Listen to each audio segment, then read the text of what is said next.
Hey Cactus crew, welcome back to my channel, and if you are new here, welcome. I'm Cactus Bill. If you find yourself liking this video, please do give it a like, hit subscribe.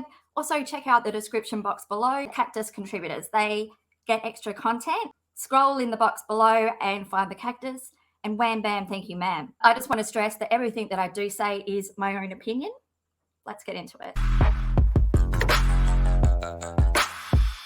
So this article is Why the Bible is Wrong About Loving Our Neighbours, July 31st, 2018 by Katie Paulson.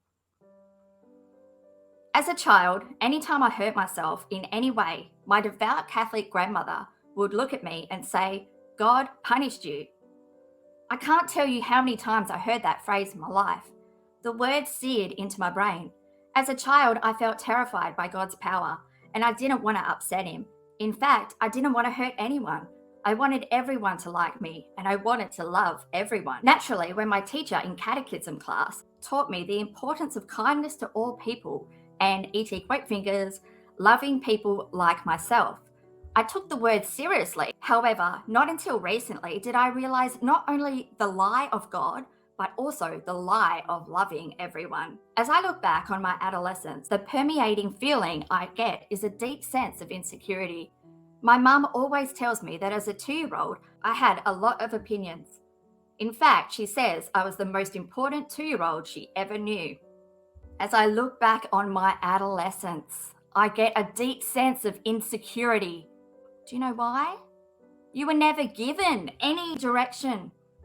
It's almost as if your mother was also a narcissist, because in my opinion, I believe that Katie Joy Paulson is a narcissist. Truthfully, I don't think it's that I have a lot of opinions. Instead, I believe I'm a thinker and try generally to understand the world around me.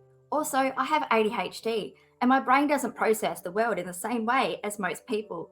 For me to engage with others, I find myself overloaded by the sensory experience. I have trouble understanding social constructs. No shit. Over the year, I've noticed people want to have E.T. quick fingers, groups of friends. But groups of anything give me anxiety. Groups have rules and expectations that I've never been able to grasp. They also feel constricting and suffocating to me. I'm pretty sure learn to speak when you're spoken to, respecting your elders, out the window with Katie Joy because she can't bite her tongue. She's opinionated. Biting my tongue has never been my strong suit. While other people can stand still and watch injustice, I cannot tolerate any level of prejudice or bigotry. Often I voice unpopular opinions which can further isolate me from friendships. I have trouble maintaining friendships. I always felt like I was disappointing God when someone didn't like me for something I said or for my actions. Do you ever think about the way I go about things is not the right way, causing distress to others, and they're coming at me and they're being mad and I'm breaking up my own friendships? Maybe I should learn how to approach this better and not just think that, oh, God's punishing me. You know? Fuck. Can't even say anything without God fucking punishing me. Shit.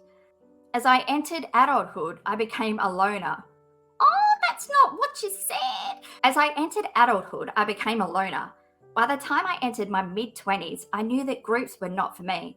I became a workaholic because at work, I felt the best about myself. My employers always praised my work ethic, intelligence, and my ability to adapt to change. My insatiable need to be liked by everyone was satisfied by becoming the perfect employee. In the business world, I thrived, but I still had little happiness in my life. My relationship with men was deeply flawed. Since I learned from a young age to like everyone, since I was taught through the church that this is the way it is and I couldn't learn for myself or develop any actual thoughts for yourself, my relationships with men were deeply flawed. Since I learned at a young age to like everyone, I desperately wanted to please all of my partners. My boyfriends found me easy to manipulate, control, and abuse in whatever way they saw fit, like a docile doe batting her eyelids. I never wanted to upset any of them. When I did speak up, there were verbal and physical fights. I learned quickly to embrace a passive role. By my late 20s, I got sick and tired of feeling crappy all the time. I knew my life was moving in the wrong direction and I sought professional help. For over a year, I worked with a psychologist to deconstruct my life. She taught me to identify red flags in relationships. One of the most important lessons she taught me was I didn't need to like everyone.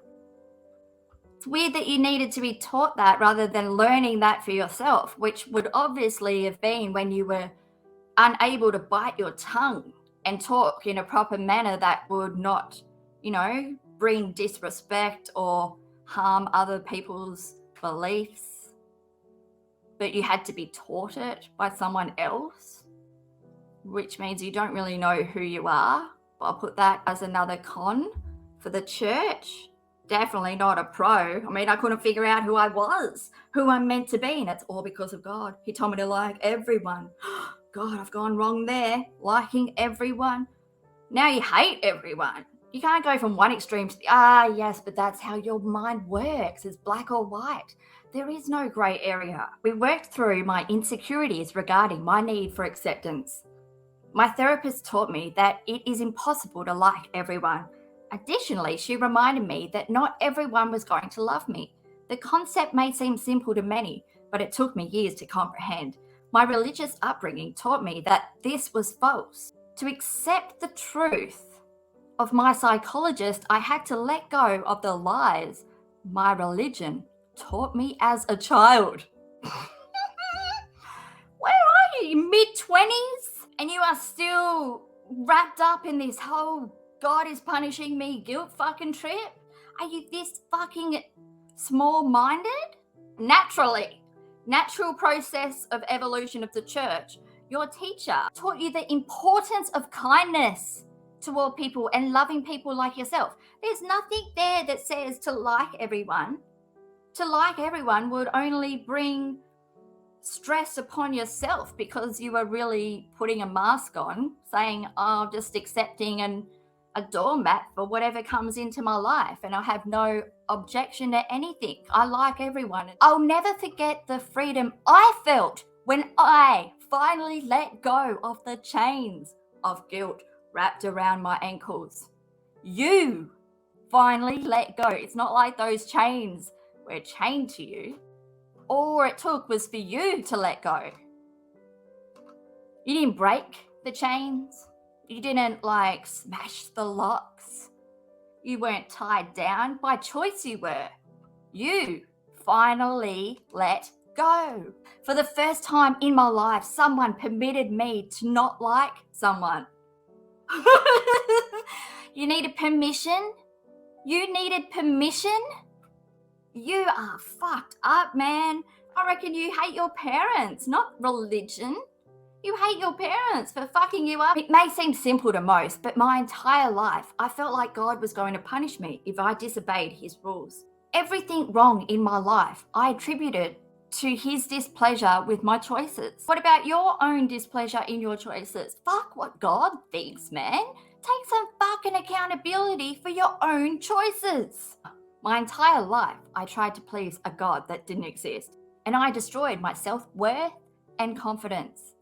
When I let all of the lies and deceit go, I became free to be my own person. I embraced my feisty attitude and stopped being mousy and submissive in relationships. In fact, I met my husband and he welcomed every part of my personality. He encouraged me to have opinions, to be strong and to advocate and to be okay in my skin. Stripping away the lies of my faith enabled me to step away from toxic friendships. I realized I didn't have to keep people in my life that caused me immense suffering. For a few years, there was a mass exodus of people in my life. However, I had a lot of house cleaning that needed to be done. By the time I finished, I didn't have many friends had left. However, I had incredible happiness knowing that anyone I brought into my life would be my choice. You weren't in a cult. You're not going through religious trauma. You're just someone who's very fucking confused about who they are. And you are still trying to go along with the world, how you're expected to live and survive in society because you are not strong enough or have confidence in yourself to go against the grain. Why did you get married and have a child if you never wanted to be a wife or a mother? Christianity and the Bible lie to us when they tell us We must love everyone. There is no possible way to like everyone, given all the opinions, personalities, and lifestyles going on in my head. No, it doesn't say that, but it should. There's no possible way to like everyone, given the opinions, personalities, and lifestyles people have in this world. We aren't all going to get along. However, the most important lesson I learned is we don't have to be liked by everyone. If we spend our lives trying to please everyone else, we spend our lives not loving ourselves. We put ourselves in positions where we follow the status quo, so we don't ruffle any feathers. Many of us bite our tongues, ignore injustice, and stay complacent and complicit. For many of us, it is easier for us to blend in than it is for us to be true to ourselves. My Catholic upbringing taught me to conform, obey, and submit to the world around me. When I tried to fight what I learned, I was told I would be punished by God. The lasting impact of these teachings destroyed my spirit and individuality. Breaking free of the chains of faith gave me freedom. I'm okay being okay with who I am. Today, I can be authentic and genuine in my convictions. I can be friendly and respectful to others, but I do not have to like them. My world no longer crumbles when someone doesn't like me. Okay. I realized the Bible and Jesus were wrong about loving everyone. There is no possible way to obey this rule. We don't need to like everyone to be good people. Our goodness can be demonstrated by how we treat the people we love. We can be kind to strangers and help out our neighbors, but we don't have to like them. Most importantly, not everyone is worthy of our time. Our time on earth is precious, and time is better spent being around people that make you feel good. There is no reason to hang on to people in your life that hurt, demean, or abuse you. Some people suck. It's okay to let them go. With the plastic straws? Yeah. You're aware of an article and you would like me to read it?